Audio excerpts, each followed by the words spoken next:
क्योंकि बहू झूठ नहीं बोलती। सुधा और राकेश के 3 बेटे थे। शादी के बाद तीनों माँ बाप से दूर रहते और सिर्फ त्योहारों में आते। माँ जी, पिताजी, अगली बार आप लोग हमारे घर आइएगा। अरे नहीं बहू, सब यहीं आ जाते हैं तो घर खिला खिला लगता है। हाँ बहू, तू हमेशा बुलाती है तो जरूर आएंगे तेरे पास भी। हाँ हाँ, दीदी का घर बड़ा जो है, सब कुछ अपनी शादी के बाद दीदी को ही तो दे दिया था। हमें भी दिया होता तो हम भी बड़ा घर लेते। क्यों सुनील? अरे नहीं नहीं, पापा ने सबको एक बराबर ही दिया है। छोटी बहू, क्या चाहिए तुम्हें, बोलो। वो आपके सोने की चेन वाली घड़ी है ना, वो अगर आप मुझे, तभी वहाँ मजली बहू भी आ जाती है। और मुझे ना आपका मंगलसूत्र, कितना लंबा, सुंदर और भारी भी है। अरे हाँ हाँ, तुम दोनों को ही दूंगी बहू, चिंता न करो। चलो अब खाना लगाओ, खाना खाया जाए। सभी मिलकर खाना खाते हैं कि पड़ोसन आ जाती है। अरे सुधा बहन, थोड़ी चीनी तो देना, घर में शक्कर नहीं है और मेहमान सर पर बैठे हैं। अरे छोटी बहू, चाची को शक्कर तो दे दो।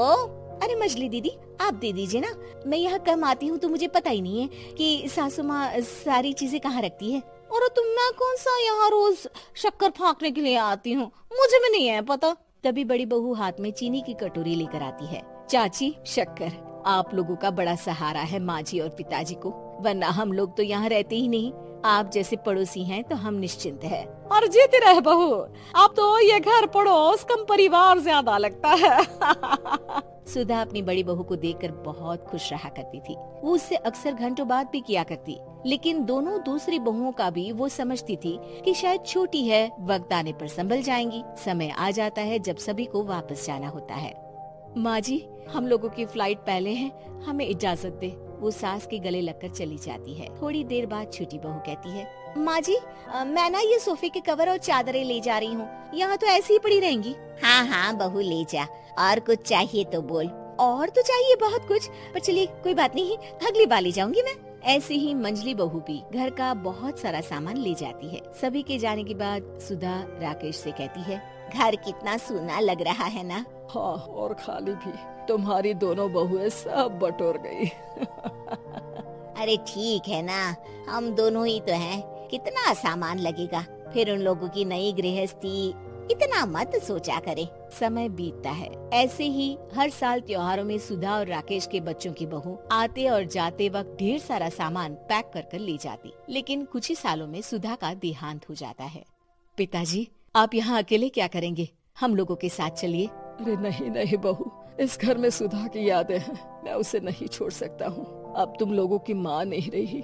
देख लो, वैसे तो मैंने उसके जीते जी सब कुछ दे दिया है, लेकिन कुछ उसका पर्सनल कीमती सामान था जो ये है, ले लो। सामान में होती है एक घड़ी और एक मंगलसूत्र। माँ जी ने कहा था कि वो ये घड़ी मुझे देंगी। हाँ हाँ पिताजी, माँ ने सबके सामने ये घड़ी सरिता को देने के लिए कहा था। उठा लो सरिता माँ की घड़ी। अब क्या था, छोटी बहू फट से घड़ी उठा लेती है। और पिताजी, ये मंगलसूत्र तो माँ ने मुझे ही देने को कहा था, याद है ना। वो सभी की ओर इशारा करती है। तू भी ले ले ये हार बेटा, कोई बात नहीं। मंजली फटाक से हार उठा लेती है। ससुर बड़ी बहू की तरफ देखते हैं। तुझे क्या दूं बेटा? पिताजी, माँ ने एक चीज मेरे लिए भी रखी है।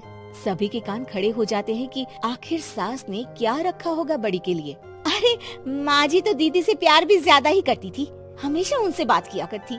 जरूर कोई बड़ी और अपनी प्रिय चीज दी होगी दीदी को। पर देख लेते हैं ना, वरना तो हम भी बराबर का बंटवारा करेंगे। हाँ हाँ, कर लेना बंटवारा। लेकिन बड़ी बहू बताओ तो, सुधा ने क्या रखा है तुम्हारे लिए?